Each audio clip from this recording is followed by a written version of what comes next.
Hi friends, welcome to my YouTube channel Banking Aspirant Telugu.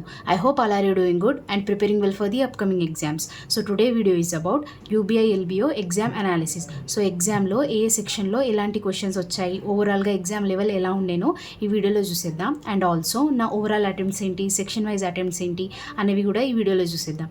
So let's get start. Video start చేసే ముందు ఒక చిన్న విషయం, మీలో చాలామంది ఛానల్ని సబ్స్క్రైబ్ చేసుకోకుండానే వీడియోస్ని చూస్తున్నారు. 80% మంది ఛానల్ని సబ్స్క్రైబ్ చేసుకోకుండా వీడియోస్ చూస్తున్నారు. మీకు నేను చేసే వీడియోస్ హెల్ప్ఫుల్గా అనిపించినట్లయితే మీరు డెఫినెట్గా నా ఛానల్ని సబ్స్క్రైబ్ చేసుకోండి. సో ఫస్ట్ ఆఫ్ ఆల్ మనము రీజనింగ్ సెక్షన్ నుంచి స్టార్ట్ చేద్దాం. సో సీక్వెన్స్ ఎలా వచ్చిందంటే ఫస్ట్ రీజనింగ్ వచ్చింది, తర్వాత జనరల్ అవేర్నెస్ వచ్చింది, తర్వాత క్వాంట్ వచ్చింది, తర్వాత ఇంగ్లీష్ వచ్చింది. సో సీక్వెన్స్ ఇలా ఉండే. సో ఫస్ట్ ఆఫ్ ఆల్ మనము సీక్వెన్స్ వైజ్గానే మాట్లాడుకుందాం. సో ఫస్ట్ రీజనింగ్కి వచ్చేస్తే ఇక్కడ మనకు రీజనింగ్లో machine input and output questions వచ్చాయి. సో ప్యాటర్న్ ఎలా ఉండేనంటే వర్డ్స్ అండ్ నంబర్స్ మిక్స్ ఉండే. సో వర్డ్స్లో ఫస్ట్ ఆల్ఫాబెటికల్ ఆర్డర్లో వర్డ్స్ తీసుకొని ఆ మధ్యలో ఉన్న అంటే 4 వర్డ్స్ ఇప్పుడు ఉంటే మధ్యలో ఉన్న దాన్ని రివర్స్ చేసి రాయాలి అంతే. నెంబర్స్ని కూడా అంటే ఫస్ట్ పెద్ద నెంబర్ తీసుకొని దాన్ని రివర్స్ చేసి రాయాలి. సో 97, 8 ఇప్పుడు సపోజ్ ఇప్పుడు 97 ఉంటే దాన్ని 79 అని చేసి రాయాలి. సో అది డిక్రీజింగ్ ఆర్డర్లో తీసుకోవాలి, వర్డ్స్ ఏమో ఇంక్రీజింగ్ ఆర్డర్లో తీసుకోవాలి, అంటే ఆల్ఫాబెటికల్ ఆర్డర్లో వర్డ్స్ని తీసుకోవాలి. సో అది అలా ఉండే, దాని ప్యాటర్న్ అలా ఉండే మషిన్ ఇన్పుట్ అవుట్పుట్ది. దెన్ నెక్స్ట్ అన్సర్టైన్ వచ్చింది. అన్సర్టైన్లో నాకు 17% వచ్చాయి అనుకుంటా, 17 వచ్చాయి నాకైతే, 17% అన్సర్టైన్లో వచ్చాయి. దెన్ నెక్స్ట్ ప్యారలల్ రోస్లో 6 మెంబర్స్ ఇచ్చేసాడు. సో ఇలా ఈ 6 మెంబర్స్ ఇచ్చేసి డైరెక్ట్ వేరియబుల్స్ ఏం లేకుండా డైరెక్ట్ 6 మెంబర్స్ ఇచ్చేసాడు. ABCDEF అని, తర్వాత పైన రోలో అదే నార్త్ సౌత్ అని ఇచ్చేసి ప్యారలల్ రోస్ ఇచ్చాడు. దెన్ నెక్స్ట్ బ్లడ్ రిలేషన్లో అది ఈజీగానే ఉండే, కానీ ఒక యూకి యూ ఆంట్ అని అన్నాడు, అంటే బి ఆంట్ యూ అని అన్నాడు, కానీ యూకి సిబ్లింగ్స్ లేరు అని ఏదో అన్నాడు. అది మేబీ ఎక్స్ట్రా ఇచ్చాడో లేదో, అది క్వశ్చన్లో కూడా యూజ్ అవ్వలేదు. మరి అదైతే యూజ్ అవ్వలేదు, కానీ దానిలో కూడా ఆన్సర్స్ ఈజీగానే వచ్చేసినాయి. సో అది యూది మరి ఏందో స్టేట్మెంట్ నాకు కూడా అర్థం అవ్వలేదు. సో అలా బ్లడ్ రిలేషన్ అయింది. దెన్ నెక్స్ట్ సిలాగ్జమ్, కోడెడ్ సిలాగ్జమ్ వచ్చినాయి, 3 వచ్చినాయి అంతే, అంటే 3 కోడ్స్ వచ్చినాయి అంతే, ఎక్కువ ఏం రాలేదు. 3 కోడ్స్లో 3 to 4 క్వశ్చన్స్ సిలాగ్జమ్స్ ఉండే, కోడెడ్ సిలాగ్జమ్ ఉండే. దెన్ నెక్స్ట్ ఫార్మేషన్ వచ్చింది.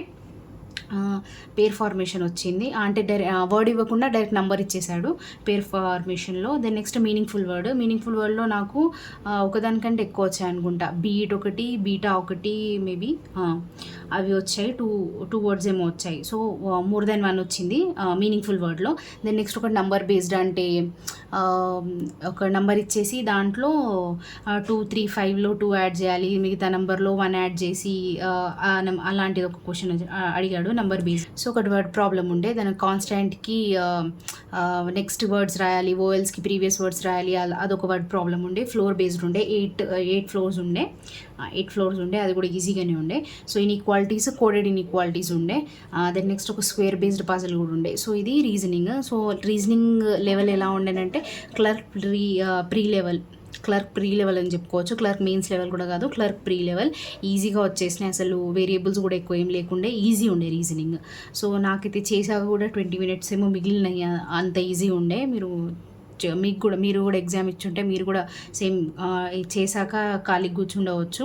సో నేనైతే 20 minutes ఖాళీకి కూడా కూర్చున్నా, అంతే ఈజీగా ఉండే రీజనింగ్. దెన్ నెక్స్ట్ మనం జిఏకి వచ్చేస్తే, జిఏ నుంచి మోస్ట్లీ నవంబర్, సెప్టెంబర్, అక్టోబర్ ఈ మంత్స్ నుంచి క్వశ్చన్స్ వచ్చాయి. నవంబర్ అయితే ఎక్కువ కనిపించింది ఈ మూడిట్లో కూడా. సో ఏమేమి క్వశ్చన్స్ వచ్చాయి నాకు గుర్తున్నాయి చెప్తున్నా. సో ఈ శ్రమ్ పోర్టల్ నంబర్ అడిగిండు, అంటే ఎన్ని డిజిట్స్ యూఏఎన్ది ఎన్ని డిజిట్స్ ఉండే అడిగిండు. ఐపీఎల్ ఆప్షన్లో మోస్ట్ ఎక్స్పెన్సివ్ ప్లేయర్ అడిగిండు. దెన్ నెక్స్ట్ దుబాయ్ స్పోర్ట్స్ కౌన్సిల్లో హర్భజన్ సింగ్తో పాటు ఇంకా ఎవరు ఎన్నికయ్యారు అది అడిగిండు. సో ఇండియన్ మిలిటరీ ట్రైనింగ్ అది ఎక్కడుంది అని అడిగాడు. ఇంటర్నేషనల్ కోఆపరేటివ్ అలయన్స్ ఎక్కడ జరిగింది అది అడిగాడు. దెన్ నెక్స్ట్ 2.0 దానికి బడ్జెట్ ఎంత అలాట్ చేశారో అదే అడిగాడు. బుకర్ ప్రైజ్ ఎవరికి వచ్చింది అని అడిగాడు. దెన్ నెక్స్ట్ మహిళా సమ్మాన్ సేవింగ్స్ అకౌంట్ ఏ స్టేట్లో ఎక్కువ ఉన్నాయి అని అడిగాడు. దెన్ నెక్స్ట్ మ్యూజియం ఆఫ్ వేలర్ అది అడిగాడు. Then next world future day అంటే డేస్ నుంచి వచ్చింది క్వశ్చన్, వరల్డ్ ఫ్యూచర్ డే నుంచి. Then next GI tag related అంటే ప్రతి స్టేట్కి ఒక జిఐ ట్యాగ్ రిలేటెడ్ ఇచ్చేసి ఏది కరెక్ట్ అని అడిగాడు, GI tag related. Then next ఎస్సీఆర్బిది అడిగేసి దీంట్లో ఈ ఏంటిది ఈ అని అడిగాడు. దెన్ నెక్స్ట్ మౌంటైన్ తుషేన్ ఇది వరల్డ్ హెరిటేజ్ది అది ఏ కంట్రీలో ఉంది అది అడిగాడు. Then next first Indian navy chief అడిగాడు, అది అడిగాడు. దెన్ నెక్స్ట్ సిఏఎఫ్ఆర్ఎల్ చైర్మన్ ఎవరు అని అడిగారు. సో ఆర్బీఐ ఆర్బీఐ కిందకి వస్తుంది ఇది, దీనిలో ఎవరు చైర్మన్ అది అడిగాడు. Then next money market instrument ఇందులో ఏది అంటే కాల్ మనీ ఇచ్చిండు, నాన్ కన్వర్టబుల్ డిబెంచర్ ఇచ్చిండు, అందులో నుంచి ఏది మనీ మార్కెట్ అది ఇచ్చిండు. సో బిల్ ఆఫ్ ఎక్స్చేంజ్లో 5 స్టేట్మెంట్స్ ఇచ్చేసి ఏది కరెక్ట్ అని అడిగాడు బిల్ ఆఫ్ ఎక్స్చేంజ్ గురించి. సమ్ ఒక ఎన్బిఎఫ్సి రిలేటెడ్ కూడా ఉండే, అంటే ఎంత పర్సెంట్ ఇన్ఫ్రాస్ట్రక్చర్కి ఇస్తామో ఏమో అది ఉండే. దెన్ ఇంకొకటి లోన్ గురించి కూడా ఉండే. సో స్టేట్ సెంటర్కి ఎంత లోన్ ఇచ్చింది ఇప్పటి వరకు అని ఆ క్వశ్చన్ కూడా ఉండే. ఇంకా 2-3 క్వశ్చన్స్ చాలానే ఉండే, నాకు ఇవి గుర్తున్నాయి. మీకు ఏమైనా మిస్ అయితే మీరు డెఫినెట్గా కామెంట్ చేయండి.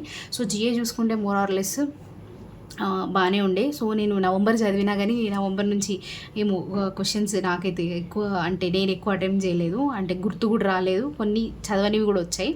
సో మోర్ ఆర్ లెస్ మంచిగా చదివిన వాళ్ళకైతే డెఫినెట్గా మరీ ఎక్కువ హార్డ్ అనలేము, బాగానే వచ్చినాయి. కొన్ని అవుట్ ఆఫ్ ద బాక్స్ కూడా వచ్చినాయి, అంటే ఇది చెప్పా కదా ఫస్ట్ ఇండియన్ నేవీ చీఫ్ ఎవరు ఇలాంటివి కొన్ని అలాంటివి వచ్చాయి. సో జిఏ కొంచెం మోడరేట్ లెవెల్కి వెళ్ళింది. సో రీజనింగ్తో కంపేర్ చేస్తే రీజనింగ్ మాత్రం చాలా ఈజీ వచ్చింది, జిఏ మాత్రం కొంచెం మోడరేట్ లెవెలే అనుకోవచ్చు.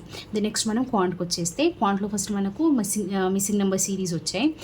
మిస్సింగ్ హార్డ్ ఉండే నా ప్యాటర్న్ అంటే హార్డ్ ఏం లేకుండే ఈజీగానే ఉండే మిస్సింగ్ నెంబర్ సిరీస్ కూడా. డేటా సఫిషియన్సీ క్వశ్చన్స్ వచ్చాయి. సో డిఏలో మనకు 3 DAs వచ్చాయి అనుకుంటా నాకు గుర్తున్నంతవరకు. సో ఒక పై రిలేటెడ్ ఎలా ఉండే 500 బాయ్స్ అండ్ గర్ల్స్ ప్లస్ ఇచ్చేసిండు అందులో, అంటే మొత్తం పైలో ఏబిసిడి అని ఇచ్చేసి వాళ్ళ పర్సెంటేజెస్ ఇచ్చేసి బాయ్స్ ప్లస్ గర్ల్స్ది ఇచ్చేసిండు. సో అవి దానిపైన క్వశ్చన్స్ ఉండే, ఈజీ ఉండే, డైరెక్ట్ డాటా ఉండే, ఏం ఫైండ్ అవుట్ చేయాల్సిన ఏం లేకుండే. ఇంకోటి లైన్ది ఉండే, లైన్లో private and public some sectors ఏమో ఉండే. ప్రైవేట్ అండ్ పబ్లిక్లో దాంట్లో Q1, Q2, Q3, Q4 అని ఉండే. సో మనకు మేబీ ఇక్కడ వాడు ఏం చేశాడంటే Q1లో ఒకటి జస్ట్ పబ్లిక్ అని ఇచ్చేసి ప్రైవేట్ అని ఇచ్చేసాడు, లైన్లో ప్రైవేట్వి ఇచ్చేసాడు డాటా. దెన్ నెక్స్ట్ అంటే నోట్ కింద ఏమి ఇచ్చేసాడంటే ప్రైవేట్ అండ్ పబ్లిక్ది రేషియో అని ఇచ్చేసాడు, అంటే 8:9 అని, Q1లో 8:9 అని, 3:4 అని ఇలా రేషియోస్ ఇచ్చేసాడు అన్నట్టు. సో పబ్లిక్ ప్లస్ ప్రైవేట్ అనేది. సో అది కూడా ఈజీగానే ఉండే, దీంతో సేమ్ పబ్లిక్ వేరే ప్రైవేట్ వేరే అది సపరేట్ అయిపోయినాయి. సో అది లైన్ గ్రాఫ్ ఈజీగానే ఉండే అది కూడా. సో దెన్ నెక్స్ట్ మనకు టేబుల్ వచ్చేస్తే ల్యాప్టాప్ అండ్ డెస్క్టాప్ ఉండే. సో ల్యాప్టాప్లో సోల్డ్ అయినవి పర్సెంటేజ్ ఇచ్చేసాడు, డెస్క్టాప్లో ఎలా అంటే నెంబర్స్ ఇచ్చేసాడు, కాకపోతే ఒక వేరియబుల్ ఇచ్చేసాడు, జస్ట్ 4P 3P అని ఇచ్చేసి మళ్ళీ లాస్ట్లో ఒక నోట్ ఇచ్చేసాడు. సో సోల్డ్ అయిన డెస్క్టాప్స్ అన్నీ 270 ఏమో దానికి ఈక్వల్. సో అక్కడ నుంచి మనకు P వాల్యూ వచ్చేసింది. వచ్చేసినాక దెన్ నెక్స్ట్ ల్యాప్టాప్ డెస్క్టాప్వి ఈజీగా ఫైండ్ అవుట్ చేయొచ్చు. సో అది టేబుల్ DI ఉండే. జస్ట్ ఇక్కడ ఒక చిన్న వేరియబుల్ ఇచ్చేసిండు, అంటే డెస్క్టాప్ దగ్గర 4P సోల్డ్ అయినాయి, 3P సోల్డ్ అయినాయి అలా అని ఒక చిన్న వేరియబుల్ ఇచ్చేసిండు. అది కూడా పెద్ద కష్టమేం లేకుండా ఈజీగానే ఉండే. So then next quadratic equations కూడా ఉండే, అవి కూడా ఈజీగానే ఉండే, డూయబుల్ ఉండే. దెన్ నెక్స్ట్ ఒక చిన్న కేస్లెట్ లాంటిది అనుకోవచ్చు మనం, ఒక 2 to 3 మార్క్స్ది. సింపుల్ అండ్ కాంపౌండ్ ఇంట్రెస్టే అనుకుంటా, నాకు మేబీ అంత గుర్తు. పార్ట్నర్షిప్ సింపుల్ అండ్ కాంపౌండ్ ఇంట్రెస్టే, అంటే అందులో Y వేరియబుల్ ఉండే. సో ఆ Y వాల్యూ అడిగిండు, Y = ఇంత వచ్చింది, దాని మీద క్వశ్చన్స్ ఉండే. సో ఒక్కసారి సింపుల్ ఇంట్రెస్ట్ పైన అంటే స్కీమ్ బి ఉండే, అందులో ఒక దానిపైన సింపుల్ ఇంట్రెస్ట్, ఇంకో దానిపైన కాంపౌండ్ ఇంట్రెస్ట్ చేయాలి. సో ఆ ప్రాబ్లం కొంచెం చిన్న కేస్లెట్ లాగా ఉండే. సో దెన్ నెక్స్ట్ మన ఆర్థమెటిక్ క్వశ్చన్కి వచ్చేస్తే ఎక్కువ నాకు గుర్తులేవు కానీ మిల్క్ అండ్ వాటర్ మీద ఉండే క్వశ్చన్, మెన్సురేషన్ పైన ఉండే, బోట్ అండ్ స్ట్రీమ్ ఉండే, ఇంకా ఏమైనా ఉండే కావచ్చు కానీ నాకు గుర్తు రావట్లేదు మొత్తానికి. ఇవైతే ఉండే. క్వాంట్ కూడా డూయబుల్ ఉండే, మరీ ఎక్కువ హార్డ్ లెవెల్ ఇండైరెక్ట్ క్వశ్చన్స్ ఏం లేకుండా అన్ని డైరెక్ట్ క్వశ్చన్స్ ఉండే, ఎక్కువ ఆలోచించి చేయాల్సినవి ఏం లేకుండా డైరెక్ట్ డాటా ఇచ్చేసి జస్ట్ మనం ఆన్సర్స్ తీయాలి. కొన్ని ఒక 2-3 క్వశ్చన్స్లో కొంచెం లెందీ క్వశ్చన్స్ ఉండే డిఐలో, కానీ వచ్చేసింది. ఒకటి n-m అంటే దాన్ని 7తో డివిజిబుల్ అవుతుంది, ఏది మ్యాక్సిమం నెంబర్, అక్కడ కొంచెం ట్రిక్కీగా ఉండే, మరీ ఎక్కువ కాదు, అది ఈజీగానే ఉండే, చేస్తూ వచ్చేసింది. కొన్ని అలా ఒక డిఐలో 2-3 ఒక్క డిఐలో ఒక క్వశ్చన్ 2 క్వశ్చన్స్ అలాంటివి కొంచెం లెంతీ ఉండే తప్ప అన్నీ డూయబుల్ ఉండే క్వాంట్ కూడా. సో దెన్ నెక్స్ట్ మనము ఇంగ్లీష్కి వచ్చేస్తే ఇంగ్లీష్లో రీడింగ్ కాంప్రిహెన్షన్ ఒకటే వచ్చింది, 2 రాలేదు, ఒకటే రీడింగ్ కాంప్రిహెన్షన్ వచ్చింది. అది కూడా దేనిపైన వచ్చిందంటే అంటే కంపెనీస్ నేమ్స్ ఉంటాయి కదా, ఇప్పుడు అంటే కంపెనీస్ నేమ్స్ ఎక్స్తో స్టార్ట్ అయినవి, ఇప్పుడు అందరూ జెడ్తో ప్రిఫర్ చేస్తున్నారు, జెడ్ ఇట్లా అట్రాక్టివ్ వర్డ్ ఆల్ఫాబెటిక్లో ఇలా అని దానిపైన అంటే ఆస్ట్రాలజీ ప్రకారం న్యూమరాలజీ ప్రకారం ఇలా ఉంది దాని స్టాట్స్ అంతా ఆర్సీలో ఉండే. దాంట్లో మళ్ళీ మనకు వర్డ్స్ ఉంటాయి కదా, హైలైటెడ్ వర్డ్స్ ఉండే, సో వ్యూ ఉండే, హోల్డ్ ఉండే, ఇంకో వర్డ్ కూడా ఉండే అనుకుంటా, నాకు అంత గుర్తు రావట్లేదు, ఒకటి miss in the fill in the blank కూడా ఉండే అందులో. సో అవి ఆర్సీ క్వశ్చన్స్ డూయబుల్ ఉండే అవి కూడా. దెన్ నెక్స్ట్ ఇందులో ఏమొచ్చాయంటే ఫైండ్ ద కరెక్ట్ సెంటెన్స్ వచ్చింది, అంటే 4 సెంటెన్స్ ఇచ్చేసి ఇందులో ఏది కరెక్ట్ స్టేట్మెంట్ అని అడిగాడు, సెంటెన్స్ అని అడిగాడు. సో ఆ క్వశ్చన్స్ ఉండే. దెన్ నెక్స్ట్ పారాజంబుల్ ఉండే. పారాజంబుల్ సీక్వెన్స్ నేను రాసిన గుర్తుండదని, EBCAD. సో నాకైతే ఇది వచ్చింది, EBCAD అనే సీక్వెన్స్ వచ్చింది పారాజంబుల్కి. మీకేమొచ్చిందో మీరు డెఫినెట్గా కామెంట్ చేయండి. నాకైతే EBCAD ఇది దేనిపైన వచ్చిందంటే ఆన్లైన్ మనము క్వశ్చన్ ఆన్సర్ చేస్తాం కదా, మోస్ట్లీ ఇంటర్వ్యూ చేయవచ్చు, క్వశ్చన్స్ ఇలా చేయవచ్చు, డాటాని ఇలా యూజ్ చేయవచ్చు, అలా దానిపైన పారాజంబుల్ వచ్చింది. దెన్ మనకు ఫిల్ ఇన్ ద బ్లాంక్స్ కూడా వచ్చినాయి, సింపుల్ ఒక ఫిల్ ఇన్ ద బ్లాంక్ది, ఒకటే single fill in the blank వచ్చింది. దెన్ నెక్స్ట్ ఫ్రేజ్ రీప్లేస్మెంట్ కూడా వచ్చింది మనకు, బోల్డ్ అంటే సెంటెన్స్ ఇచ్చేసి బోల్డ్ చేసిన దాన్ని మనం రీప్లేస్ చేయాలా చేయవద్దా అది వచ్చింది. దెన్ నెక్స్ట్ వర్డ్ స్వాప్ వచ్చింది, అంటే BA స్వాప్ అవ్వాలా, CD స్వాప్ అవ్వాలా, ఆ క్వశ్చన్స్ వచ్చాయి. మేబీ ఇంగ్లీష్ నుంచి ఇన్నే వచ్చాయి అనుకుంటా, మేబీ ఇంకేమైనా ఉంటే నాకైతే ఇన్నే గుర్తున్నాయి ఇప్పుడైతే. సో ఇవి ఇంగ్లీష్ సెక్షన్. ఇంగ్లీష్ కూడా డూయబుల్ ఉండే, ఈజీగా ఉండే, ఇంగ్లీష్ వచ్చేసి కూడా ఈజీగానే ఉండే. దెన్ నెక్స్ట్ మనము డిస్క్రిప్టివ్ వచ్చేస్తే డిస్క్రిప్టివ్లో మనకి ఇక్కడ 2 లెటర్స్ వచ్చాయి, 2 ఎస్సెస్ వచ్చాయి. సో ఫస్ట్ లెటర్స్కి వచ్చేస్తే లెటర్స్ ఏమేమి వచ్చాయంటే ఫస్ట్ లెటర్ వచ్చేసి 10th మ్యారేజ్ యానివర్సరీ. సో ఒక రెస్టారెంట్ మీరు బుక్ చేయాలి, ఒక డేకి ఒక హోల్ రెస్టారెంట్ బుక్ చేయాలి, దానికోసం ఒక లెటర్ రాయండి అని వచ్చింది. ఇంకొకటి ఈవెంట్ మేనేజర్కి, సో మీరు ఏదో ఈవెంట్ చేశారు దానికి థ్యాంక్ఫుల్ ఒక లెటర్ రాయాలి, అదొక లెటర్ ఉండే. సో ఈ 2 లెటర్స్ ఉండే. లెటర్స్లో ఎస్సేస్లో ఒకటి వేస్ట్ మేనేజ్మెంట్ పైన ఉండే, అంటే వేస్ట్ ఎలా ఎన్వైరన్మెంటల్ని ఎలా ఎఫెక్ట్ చేస్తుంది అది ఉండే. ఇంకొకటి ఒక రైటర్ రిలేటెడ్ ఉండే, అంటే ఒక ఆథర్ నేమ్ ఇచ్చేసిండు, తను ఒక సేయింగ్ అన్నట్టు, అంటే ఏదో స్కిల్స్ సంబంధించింది, దాన్ని మీరు ఎలాబరేట్ చేయండి అంటే రాయండి దానిపైన అని, అలా ఒక ఎస్సే వచ్చింది. సో ఇక్కడ మనకు 2 అంటే 2 లెటర్స్ 2 ఎస్సేస్ వచ్చాయి. సో ఇది డిస్క్రిప్టివ్లో. సో మొత్తం పేపర్ లెవెల్ చూసుకుంటే నాకైతే క్లర్క్ ప్రీ లెవెల్ అనిపించింది, క్లర్క్ మెయిన్స్ లెవెల్ కూడా కాదు, క్లర్క్ ప్రీ లెవెల్. రీజనింగ్ ఈజీగానే ఉండే, ఇంగ్లీష్ ఈజీగానే ఉండే, క్వాంట్ ఆల్సో ఈజీ ఉండే, కొంచెం GA మోడరేట్గా ఉండే. మేబీ GA కొంచెం అన్ప్రెడిక్టబుల్ కదా, కానీ చదివితే ఇది కూడా మరీ ఎక్కువ ఎక్కడి నుంచో ఇవ్వలేదు, మోస్ట్లీ అన్ని క్వశ్చన్స్ చూసినవే అలాంటివే ఉండే, కొంచెం మోడరేట్ లెవెల్ అని చెప్పుకోవచ్చు, మరీ ఈజీ అని కాదు, కానీ GA మోడరేట్ అనిపించింది నాకు. రీజనింగ్, క్వాంట్, ఇంగ్లీష్ ఈజీ ఉండే. కొంచెం డిస్క్రిప్టివ్లో లెటర్స్ అనేవి అంత యూస్ టు, అంటే మోస్ట్లీ మనం బ్యాంక్ మేనేజర్కైనా, మున్సిపల్ కార్పొరేషన్కైనా, పోలీస్కైనా ఇలాంటివి రాస్తాం కదా, ఇక్కడ కొంచెం వేరేలాగా అడిగిండు. మళ్ళీ 2 ఉండే కదా, 2లోనే ఏదైనా ఒకటి చూస్ చేసుకోండి. కొంచెం నాకు డిస్క్రిప్టివ్ రాయడంలో కొంచెం నాకు ఇబ్బంది అనిపించింది. సో లెటర్ అనేది నేనేం రాసా అంటే మ్యారేజ్ యానివర్సరీ రాసా లెటర్ అనేది. ఇక్కడ ఎస్సేలో వేస్ట్ మేనేజ్మెంట్, సో ఇక్కడ మ్యారేజ్ యానివర్సరీ ఇది రెస్టారెంట్ ఓనర్కి, అది మేనేజర్కి అది రాసా, వేస్ట్ మేనేజ్మెంట్కి ఎస్సే రాసా. సో లెటర్ మొత్తం రాసా. ఎస్సే కూడా మోస్ట్లీ అంత కంప్లీట్ చేయలేదు నేను, టైం అయిపోయింది, కొంచెం ఆలోచించడానికి టైం ఎక్కువనే అయిపోయింది నాకు. సో డిస్క్రిప్టివ్ మేబీ అంత మంచిగా రాయలేదు నేను, లెటర్ బాగానే రాసా, కానీ ఎస్సే మరి ఎక్స్ట్రాడినరీగా రాయలేదు, యావరేజ్ అనుకోవచ్చు. సో డిస్క్రిప్టివ్ అలా కొంచెం నాకు మోడరేట్ అనిపించింది, కానీ టు టాపిక్స్ కాదు కదా, కొంచెం వేరేలాగా అనిపించడంలో అలా కొంచెం మోడరేట్ అనిపిస్తుంది నాకు. కానీ అది కూడా మేబీ మీరు వీటిపైన లెటర్స్ అండ్ ఎస్సెస్ ప్రాక్టీస్ చేస్తే మీకు కూడా ఈజీ అనిపించవచ్చు ఇది. సో నాకు మొత్తం లెవెల్ మాత్రం క్లర్క్ ప్రీ లెవెల్ అనిపించింది. ఒక GA మోడరేట్, డిస్క్రిప్టివ్ నాకు మోడరేట్, ఇది పర్సనల్గా డిస్క్రిప్టివ్ నాకు మోడరేట్ అనిపించింది. సో ఇది పేపర్ లెవెల్. సో ఇప్పుడు నా అటెంప్ట్స్ చూసేద్దాం.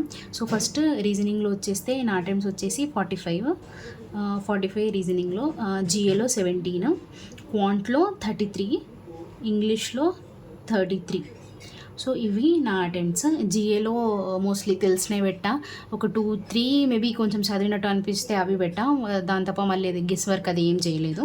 సో మోస్ట్లీ అక్యురసీ మెయింటైన్ చేయడానికి చూసా. సో జిఏలో 17, రీజనింగ్లో 45, క్వాంట్లో 33, ఇంగ్లీష్లో 33. సో క్వాంట్లో 2 వదిలేసినవి ఏంటంటే, ఒకటి డాటా సఫిషియన్సీలో యావరేజ్ క్వశ్చన్, యావరేజ్ మరి నంబర్ సిస్టమ్ అంటే 5 కాన్జిక్యూటివ్ ప్రైమ్ నెంబర్స్ అలాంటిది ఏదో క్వశ్చన్ ఉండే, అది చేయలేదు నేను. ఇంకొకటి boards and streams. So boards and streams problem చేస్తుండగానే టైం అయిపోయింది.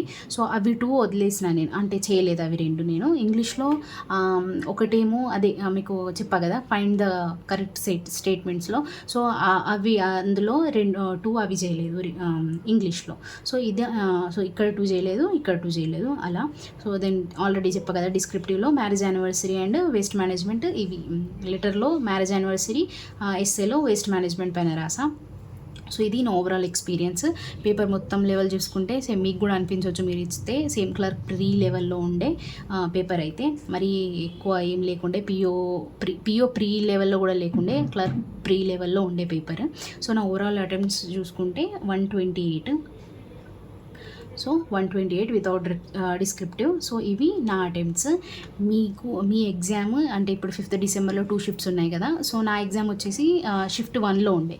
సో మీ ఎగ్జామ్ షిఫ్ట్ 2లో ఉండేనా, షిఫ్ట్ 1లో ఉండేనా, మీకు ఎగ్జామ్ ఎలా అనిపించింది, మీ ఓవరాల్ అటెంప్ట్స్ ఏంటి, సెక్షన్ వైజ్ అటెంప్ట్స్ ఏంటి అనేవి మీరు డెఫినెట్గా కామెంట్ చేయండి. That's it for the video. ఈ వీడియో మీకు హెల్ప్ఫుల్గా అనిపించినట్లయితే మీరు డెఫినెట్గా లైక్ చేయండి. మీరు నాకు ఏమైనా సజెషన్స్ ఇవ్వాలనుకున్నా, మీకు ఏ టాపిక్ పైన వీడియో కావాలనుకున్నా, do let me know in the comment section and subscribe to my YouTube channel banking aspirant Telugu. I hope you love this video. See you in the next video. Bye bye.